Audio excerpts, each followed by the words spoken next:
Welcome, fellow artists, to another episode of The Thought Art, the show where we discuss and review the experiences of writing true art, ones that others might call artsy-fartsy.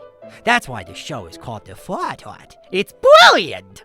And if you don't like it, you just don't understand it. My name is Stuart.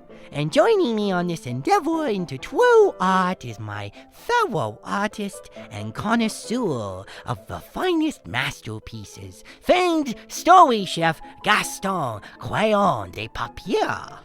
Thank you so much for inviting me on this endeavor of yours, Monsieur Stuart. I always wanted there to be a rival podcast to that other show, the Writ Wit. Ugh. That show is full of such pedestrian and mundane tripe.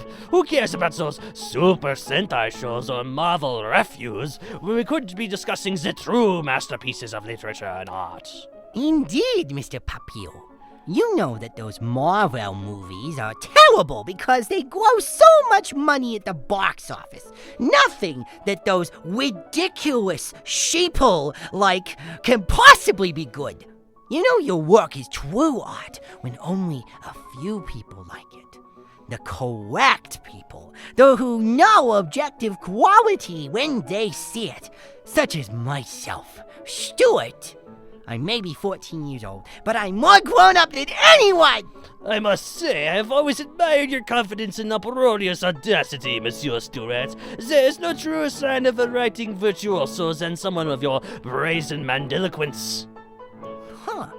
I gotta say, I don't quite understand what you just said, Gaston. But that must mean it was meaningful and important. Thank you so much for that, Mr. Papier. Oh, it is my pleasure, Stuart. What is it we are discussing on this show, The Thought Art? Oh, we're discussing only the most intellectual and cerebral works in all of human history. The recently released Dune. Dune? Isn't that one of those blockbusters you detest so much? One of those blockbusters? How dare you suggest such a thing? Transformers is a blockbuster. Eternals is a blockbuster.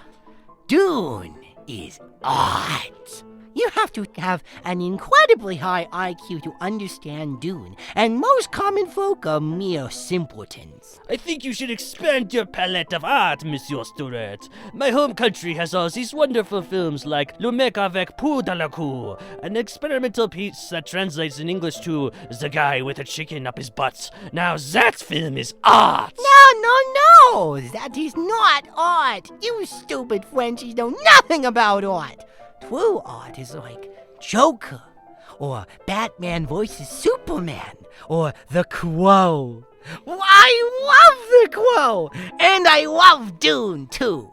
Oh, sometimes I forget that despite your yearning for fine and exquisite works of art, you're still burdened with the meager intellectualism of adolescence. No! I'm not an adolescent. I'm 14 years old. I am a grown-up, and I demand to be taken seriously. I like Dune, so I am very, very smart and sophisticated. But of course, if you insist, if you like the movie with the butthole worms, you must be very smart and sophisticated. Tell me why you think this Dune movie is art. It's not what I think. I know it's art! My apologies, Monsieur Voltaire. Why do you know this film is art? Because it's drab and colorless. Works are objectively better, with each percentage of saturation lowered in the color palette. And the characters are all monotone and dull. There's no jokes or smiling aloud. No one looks like they're having a good time, and that's the way it should be. Because life is miserable! Miserable, you say? Oh, we French knows that well. Ask Monsieur Victor Hugo and his 1862 literary class. Silence! That's not true art. Not like Batman and Superman.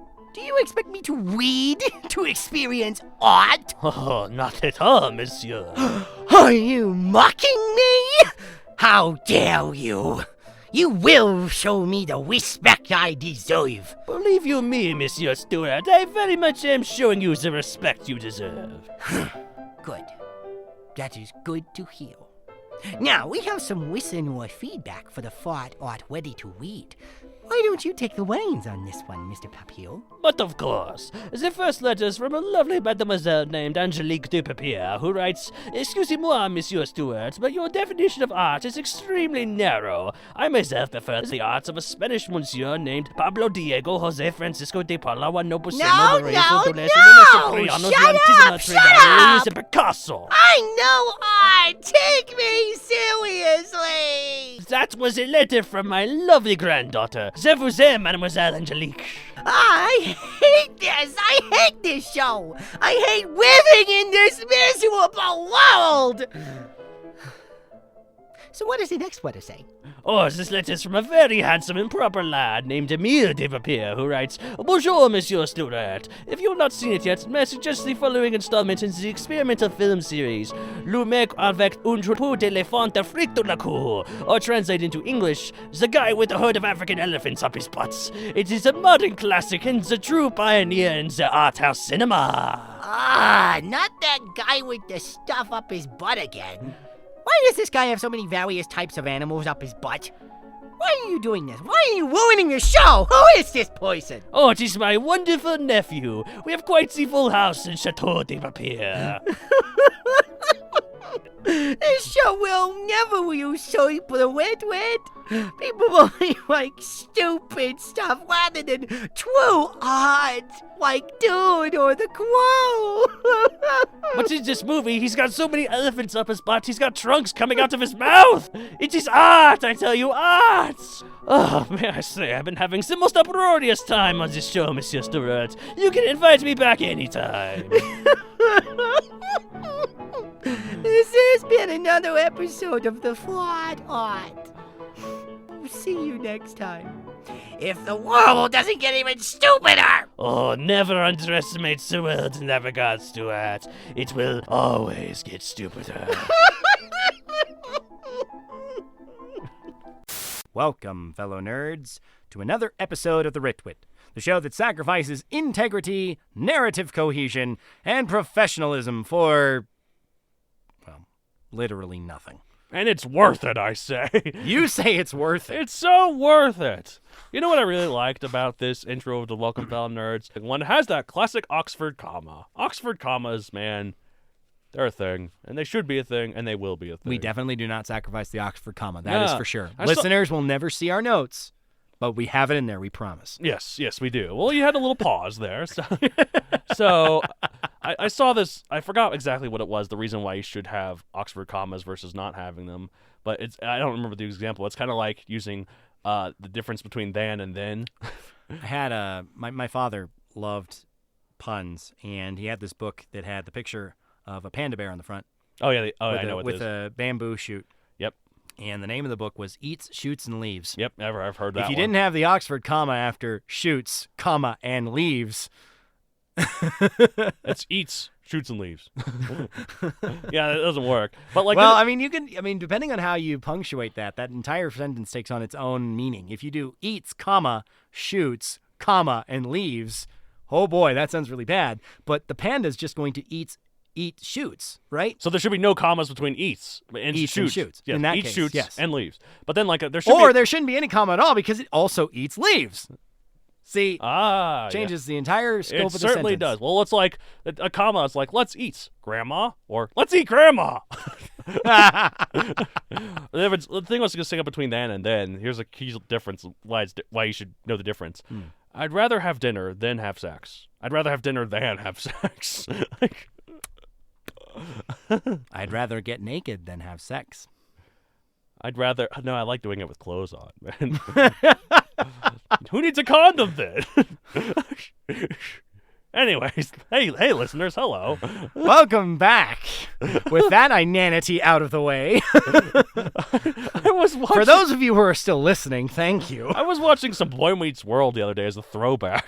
Oh God. And there was that episode that was a parody of a horror movie, and they talk about like Sean, of course, is the expert on these horror movies as they're getting trapped in this place with the killer, and they're like, who's safe? And they're like, virgins are safe. And of course, like, oh, thank you, Topanga, for having us wait for marriage. And then Eric is like, I am so dead. and then Sean's like, I'm gonna get as sick as you possibly can get without actually dying. And then they're like, wait a minute, Feeny just died. Oh yeah, go Feeny, go Feeny, go Feeny. And speaking of things we'll rip off, what will we rip off from this month? Yes, of course. Sorry for talking so long. You get to go first. Well, lately, things have been busy. We're trying to paint the entirety of my house, which has been crazy. Yeah. And we're in the middle of November as we record this. More on that in a second. But whoa. What happens in November other than no shaving and no other things? Speaking of whatever. depends if you follow that or not. Well, let's see. Nope. I've already failed. Because I have shaved. What'd you think I was talking about? I thought you were talking about the shaving thing. Yeah, well, good. You were correct. Anyway. Honestly, though, it feels like I haven't run across anything new that's like blaring at me with marquee lights. Try me out! So I'll talk about a show that I rewatched recently for a friend. Yes. It's from the show Samurai Sentai Shinkanger. Wow. It already just sounds like a you show. And particularly one plot from the villain cast that has permeated my mind so strongly that it formed the main hook for my current NaNoWriMo project. Whoa! I'm putting a personal spin on it. Ironically, not involving a ranger team. But so far, I'm laying only the tiniest hints about that overarching, problem. Right. All will be revealed in time, presumably in the story, and assuming that I don't just, hit my word count goal and just turn off the faucet, but... Which you tend to do, but... More about that when we get to what we've writ. What we have writ at the Writ Wit, twits. What the twits have writ. Well, another thing I thought of recently, didn't have the space for it last set, though, so I figure, hey, it's a perfect time to call it back. I've mentioned the Australian-produced series with an Ultraman before, but another nugget that I gleaned from that one. Yes. A parasitic strain of cells emitted by an alien invader. I mean, it's almost always aliens or monsters in the Ultra series. Right. Ends up plaguing various countries with major stakes in world governance. The parasites would also be similar to the Yeerks for any Animorphs fans. Oh yeah, the Yeerks, the ones who spoke in brackets. And to best fight the menace, an antidote is developed with expediency and offered to the defense team because they're the ones with the best chance of combating this. But one member of said team refuses the antidote, even after the parasitic race has managed a hostile takeover of their base. Oh, no. That's it. That's the idea. Now try formulating a way to get out of this one. Ha!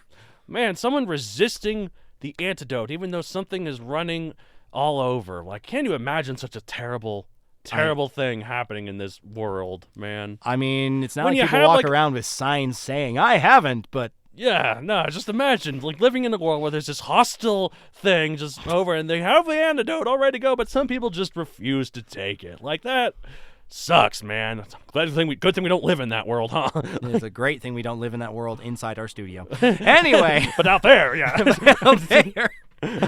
All bets are off. No. Anyway, so. But yeah, that's what I'm going to rip off. You're obviously not ripping off Boy Meets World, but No. what are you planning to rip off? So I watched a big, recently released movie by an acclaimed director with a giant cast, a slow pace, a huge special effects budget, a massive scope, an epic runtime, and massive fervor amongst the internet and film circle community. I'm just kind of in my head going through the game, was it Who? Oh yeah, Did Guess you Who or knock something? down the things based on somebody Yeah, saying mustache, whatever? And I'm like just green thinking, eye. okay, knocking down all these movies. That's the thing. I bet you're thinking this is gonna be one of those classic comedic subversions, right? Like, what do you think? It is you. What do you think I'm talking about with this? You think I'm talking about one thing, but I'm actually talking about another. So what do you think I'm talking about? Dune or Eternals? Psych, it's Clifford the Big Red Dog. Just kidding, it's Eternals. Oh, I was about to say, you're worrying me. You actually watched Clifford the Big Red Dog? No, because it hasn't come out yet. Anyways, actually, it's both Eternals and What? Dune. Mind blown! Wild card entry. Oh man, so and how Two Similar Works exemplify the two responses people can have to such works. Both of these movies are long and slow paced, with less emphasis on humor and more on drama and epic scope. But one of these at least from my end, has been received much better than the other, which really shows the importance of how you tackle this type of movie. And the movie that did that better, in my opinion, is The Eternals, obviously. What? Are you going to bring up the respective scores on Rotten Tomatoes? Who cares? Critics don't matter, at least they don't to me. They shouldn't matter, but... Yeah. My favorite movie of summer 2008 is probably Speed Racer, for God's sakes. It was a good movie. And yes, I'm fully aware The Dark Knight came out that summer, too. On one hand... So why is it that I liked Eternals better? Because... Well, you're probably a Marvel nut. I mean, yes, but unlike Dune and its drab and emotionless sludge fest, you actually give a crap about the characters in Eternals. Like, that's what's important, characters you care about. I've had some film aficionados seriously try and tell me that Dune is good because there's no good guys or bad guys, and the fact that no one is likable makes it more gripping. Well, I mean, shades of gray living in the middle where we all do. But, like, that just sounds like those recipient of those 8 deadly words, you know? I don't care what happened to these people. Fair enough. Like, they don't really have a rooting interest if they're all kind of morally gray. That's how I felt watching Dune, and that's not how I felt watching Eternals, not by a long shot. Am I a Marvel fanboy? Yes. Yeah, we've been over this. But the movie isn't really like most other Marvel movies, so that's not the reason I enjoyed it more. Besides, basically, you can have a long, slow-paced, plot-filled, exposition-heavy sci-fi work all you want, but if you really want it to be well-received, then make sure to have characters that people are invested in. That's what I try to do when writing.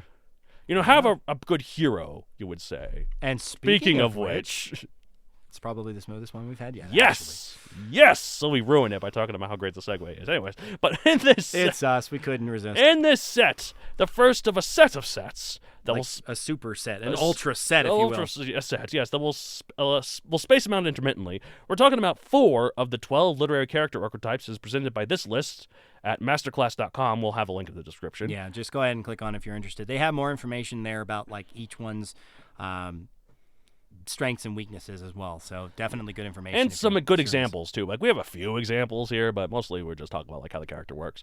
So the 4 we decided to talk about grouped together in this set are the hero, the lover, the sage, and the magician. I wonder, listeners, can you tell from the title which one we're talking about today? The sage, right? Absolutely not. It's the hero. Yes, the hero. And speaking of which, what I was saying earlier, I need a hero. That song got overplayed real quick earlier this year. It was in like a bunch of different things all at once. I like that song, though. It is a decent song. All right. He's got to be strong and he's got to be faster than light. No. Got to be larger than life. Got to be strong. He's got to be ready He's to got fight. to be strong and he's got to be strong sure. for the fight. I need a hero. All right, anyway. Anyways, so the hero is the classic main character, the one who fights for justice and is full of courage and honor, but is prone to overconfidence and hubris as well. Examples of this... hubris, the deadly weakness. I don't... It's basically a synonym for overconfidence. I don't have hubris, I'm sure of it. So...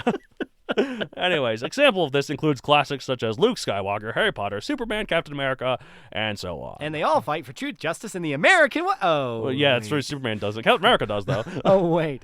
All right, but anyway, good on. Superman's an alien, but he's also of Earth. And, but a lot of it has to do with how he's raised. Yeah, it's true. He is raised by those traditional Kansas values. I mean, he was a baby when he came to Earth, so of course that was his background. It's true. Anyway, I believe the question that we're getting to here still hasn't been read what are yet. some good ways to write this character while keeping them interesting? I say you lean on their faults. Yes.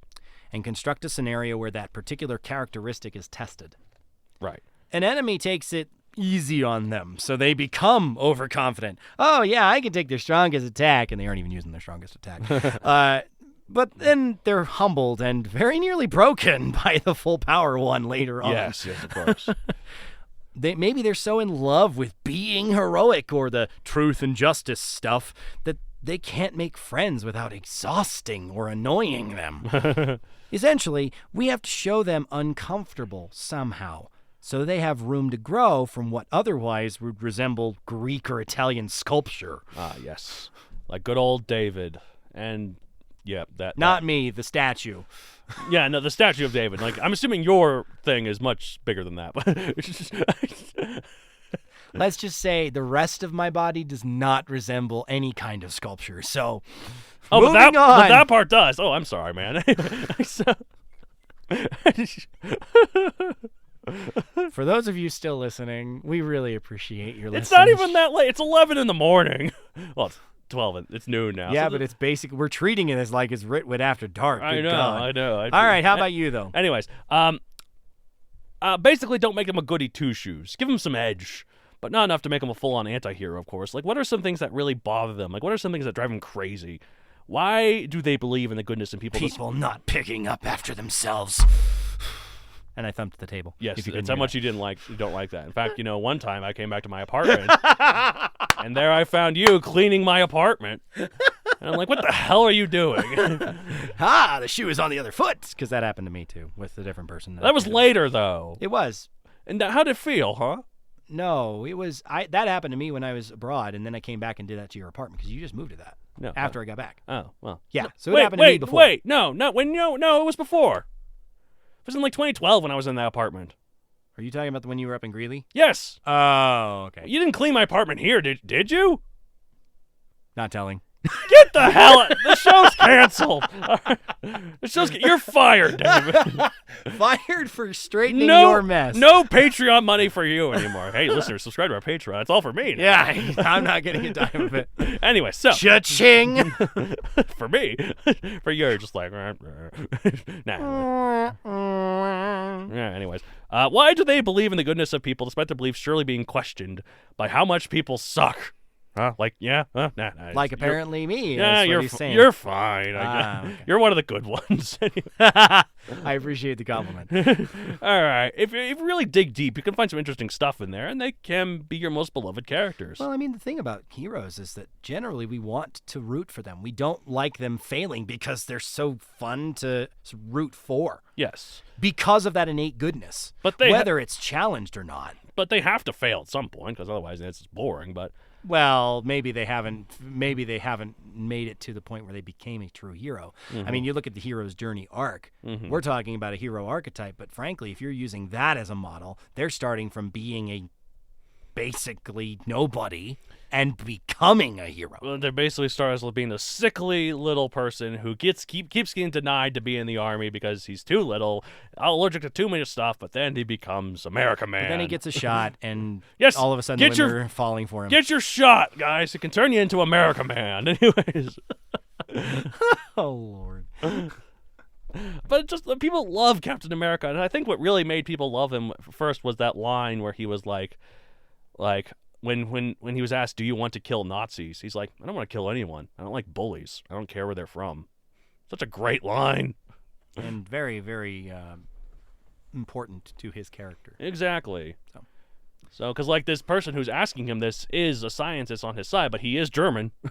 Although ironically, Captain America originally came out in what they called the golden age of comic books. Right. Yeah, his comics came from that era, right? No, they were published before that, but like the time that they were most prominent before they started getting so complex and they started adding anti-heroes at all was when they first started publishing Superman, when they first started publishing so that'd be like 40s, late adventure 30s comics, when they started publishing Captain America pieces, that kind of a thing. Like there's an entire roster of heroes that came from that era, and they are so idealistic because that's what the world needed. Exactly, and I like that Stan Lee, because like Stan Lee didn't create Captain America, that was before his time, but he did like update him. He was the one who made him like, oh, he's got to stay in World War II, and he just gets frozen, and the super soldier serum saves him, and he's the one that came up with the shield, I think, or the shield coming back to him. Or something. I don't know. I don't know the particulars. I know Stan Lee's influence on Marvel Comics is gigantic, like even bigger than Giant Man can grow. But we're not talking about Giant Man. Well, the reason I bring up the golden age of comic books, though, is that these characters were like platonic ideals of what heroes are supposed to be. It's true. They didn't really have a fault except for being too much of themselves. I wish I was that bad about that. I'm too much of myself, man. Actually, no, that is me. I was about to say, when you talk about dinosaurs, go listen to his other podcast, Paleobites. He's passionate about it, folks. I really am. And also, there was way too much of me around this era. Talking to my belly listeners. Get your head out of the government. All right. Well, also, like, it's kind of funny because I watched Eternals. And it said, it said based on the comic book by Jack Kirby. No Stan Lee. So. Yep. So Jack Kirby was known for creating that. Ironically, I think Jack Kirby also went to DC and created the New Gods, of which Darkseid became a major antagonist for DC, but it's basically the Eternals at DC. Right, so, exactly. Anyways, so moving on, though, we are considering this from our contemporary place where all characters should be dynamic and have faults, or at the very least trials to overcome, rather than being perfect like the Golden Age of comic books that you were talking about. But should you write yourself into a corner with a character being too perfect? But should you do that? How can you make character development happen for them? I think the development in this scenario comes from their interactions with the other cast members. Mm-hmm. They've never dealt with all the exact entities you use in your story. Obviously, they have their own background and they became who they are. So you can allow the main character to grow as a function of being with these new and different people. Right, exactly. Heck, throw the idea of perfect on its head and make them less so as the influence they take from your side characters. That could work. But like if they have a line they're not willing to cross, like either one, make it so they have to cross it, which can be controversial, but make them more interesting and question their own belief system. Or two, and this is the one I kind of prefer, have a situation where they really should cross the line. It'd make everything so much easier, but they solve the problem without crossing it anyways, and boom, instant respect. Because they managed to stick to their ideals. Yeah. I do think it's interesting you mentioned they have to cross it. I'm gonna bring in a Common Writer show, shock, called Build, and there's a scene where he has to kill a character. Mm-hmm. The next couple episodes, this person who did that is just destroyed emotionally. Yeah. Like he questions everything because he never had to do it before, but something made him do that. And when he found out what he did, he lost it. He like snapped on screen. I can imagine. It was terrible. And it was such an, I don't want to say accurate because I can't honestly say if that's accurate or not, but it seemed like a realistic depiction of somebody who is going to be a hero and does something so regrettable. I mean... And there's instant conflict there. How does he build himself back up? How does he get out of this hole that he put himself into unwittingly? I mean, to use another modern, recent, unwitting example, how do you think Alec Baldwin feels? Yeah, very, very recent. Ugh. Anyways. Prop masters, do your jobs! I mean, I'm sorry. If you're supposed to have an unloaded gun, it should not even be able to fire. Because I know you have, and like to film a scene, you have to be pointing a gun at the other actor, but it also has to be completely safe. Anyway, that's just a terrible situation. It's a terrible situation all the way around. I sincerely hope that prop person never has to work in film again, because they would never be able to live with the backlash of that and be on a movie set. It's also the director's fault too for not going through. Like apparently there's a lot of standard checkups you do when doing prop guns, and he didn't do all of them. He kind of rushed through. Hope to. I mean, you gotta stay safe. Trigger safety. In TV shows, it's always nice when you see people who are handling guns appropriately, rather than having their finger like on the trigger ready to pull at a moment's notice. Proper trigger safety says you don't even have it anywhere near there. You're laying your finger on the gun elsewhere, not on the trigger. I know everyone. Does it take you that split second to get your finger to the trigger? Yes. Does it prevent you from doing something? Absolutely. It does. And also, like, never, ever point your gun at anything you're not planning to destroy. Well, I mean, Batman has a no-kill policy. Yes, and no gun policy, so... Well, I mean, if you count the thing that he fires out for grappling... That's a grappling gun. It's still a gun in the and word. Guess sometimes the Batmobile has guns, and he has no problem killing aliens. So, those dirty aliens. Well, you have to figure out where to draw those lines. For Batman, who is notably not like a straight-up hero in this regard, for what it's right, worth. Exactly. But, like, yeah, I don't know, like, the thing, you know how many times Batman should have killed a guy but solved the problem by not? That kind of thing. Mm-hmm. But now I've always said Batman should kill those people. Like, so, Joker should not be still around. Well, you see what happened to Superman when he killed the Joker. Yeah, exactly. That's true. Injustice. Well, you know why he killed the Joker? Because the Joker killed Lois Lane. I understand the reasoning. I'm just saying that that is a look at what could happen to Batman. If Joker is killed by Batman, Joker wins, and that never goes away. Then kill Batman. Problem solved. Good Lord.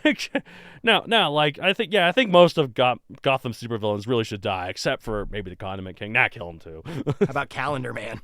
How about Clock King? And you wonder why the most famous rogues galleries are all from heroes with a strict no-kill policy. How about Egghead? Weird. It's like you have to, kill the characters to not encounter them again. What about that one that's ink? That's from Batman Beyond. But the vice versa. Oh, INQUE.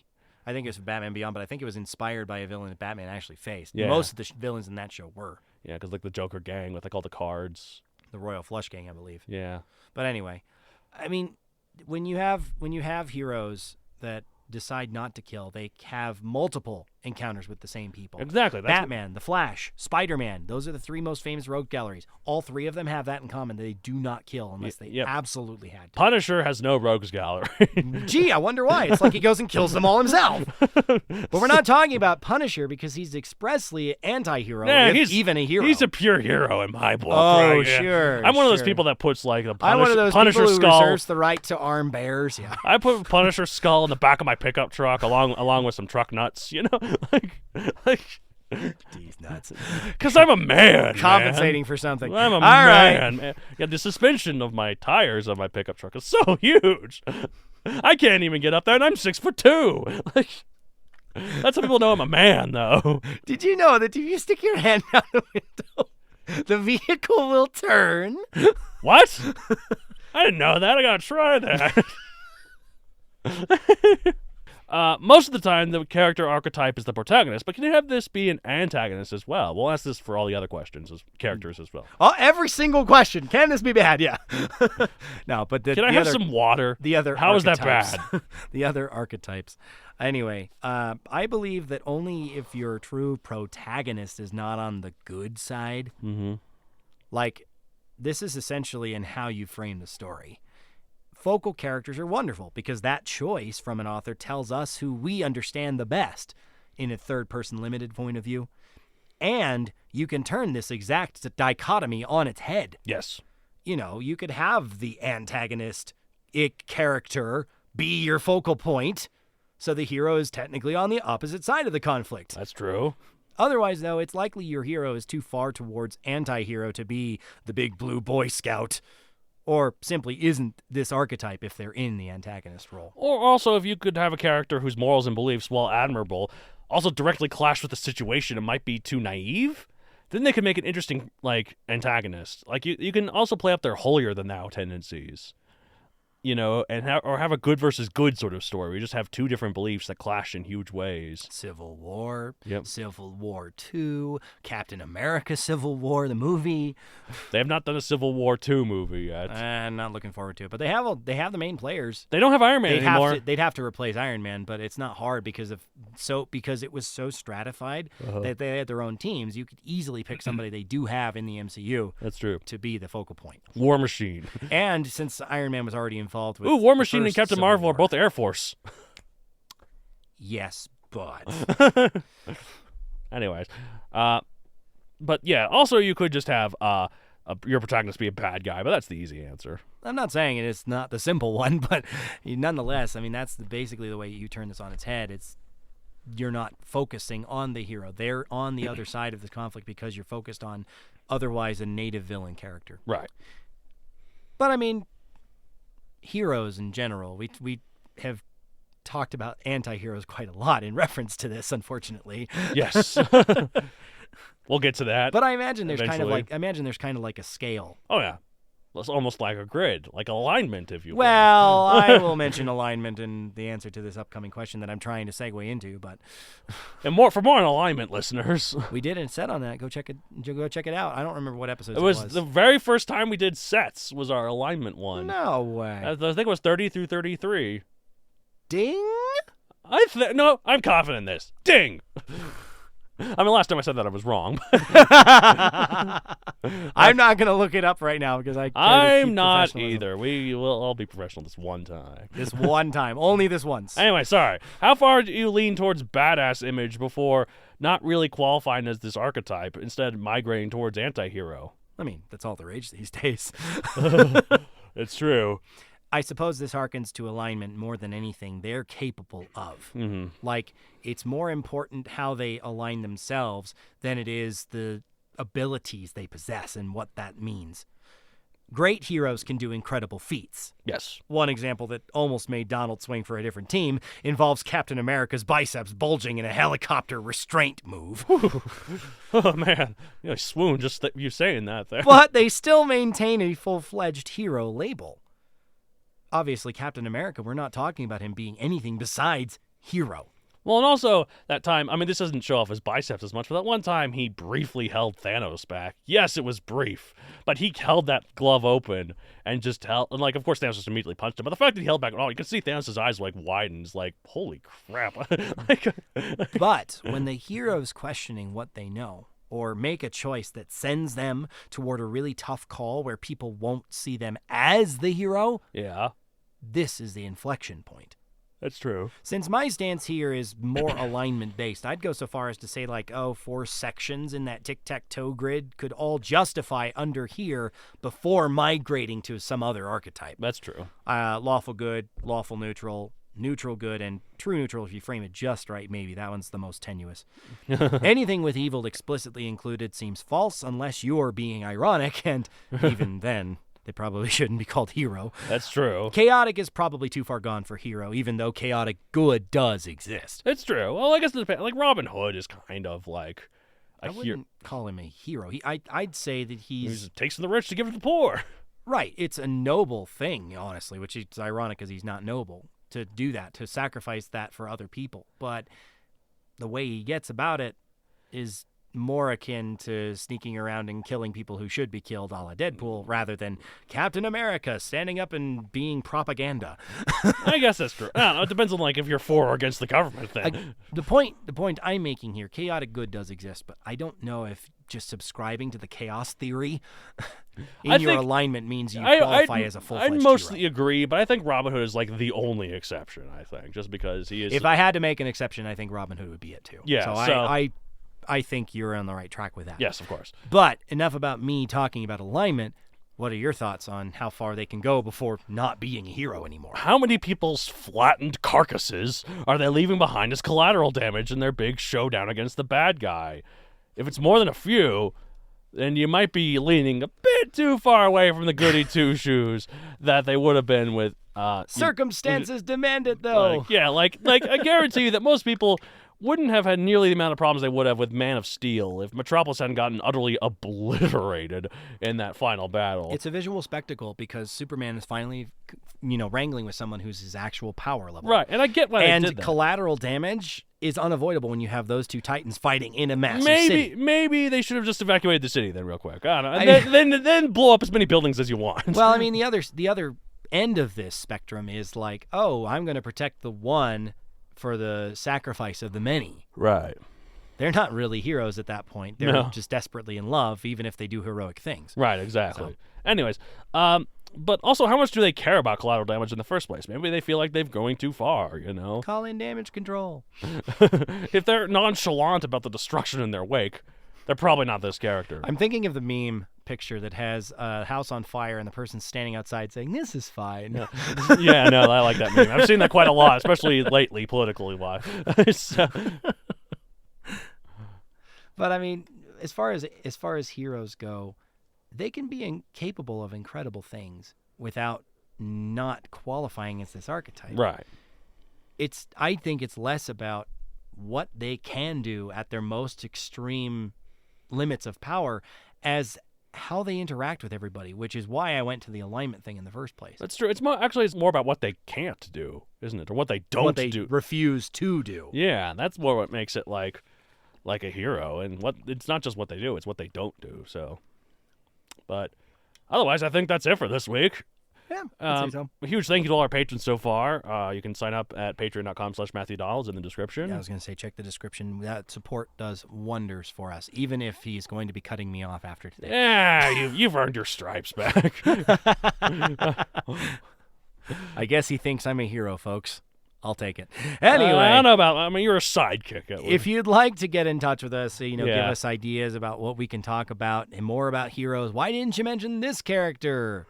We probably Why didn't have. we mention that character? I mean, what was wrong with us? we probably have talked about heroes enough that we've gotten to other examples, even besides the ones we brought up this time. But if you'd like to get in touch with us, check the description. You can email us at mattd@matthewdonaldcreator.com. Yes. With general questions, Rotten Tomatoes, episode ideas. Yes. If you're going to specify one of us, please, David Donald. We share Matt D. I say don't. Let us guess. No, Let's just kidding. guess from context. If it's about Sentai, it must be for me, It's right? about dinosaurs. It must be about me, unless it's a dinosaur Zord, in which case it must be for you. I mean, there are 4 series of Power Rangers that have gone to the dinosaur well, so. Yes. Anyway. We talk about that in the Paleobites Patreon, which is also this Patreon. So Yeah, so if you're interested, go check that out.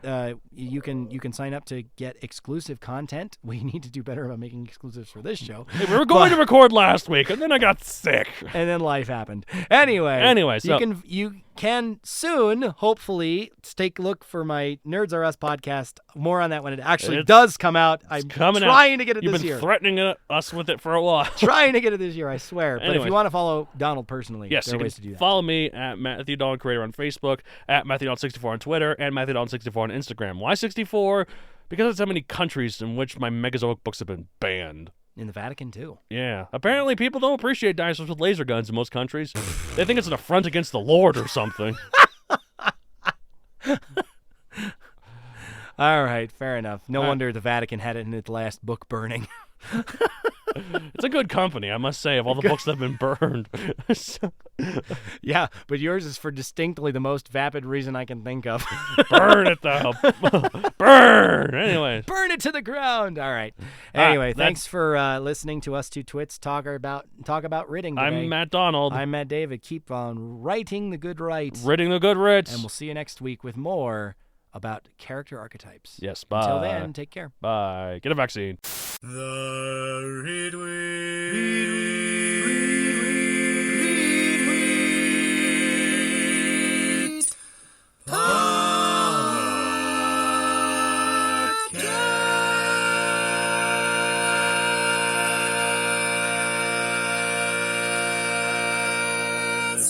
See you next time. If the world doesn't get even stupider! Oh, never underestimate the world in that regards to art. It will always get stupider.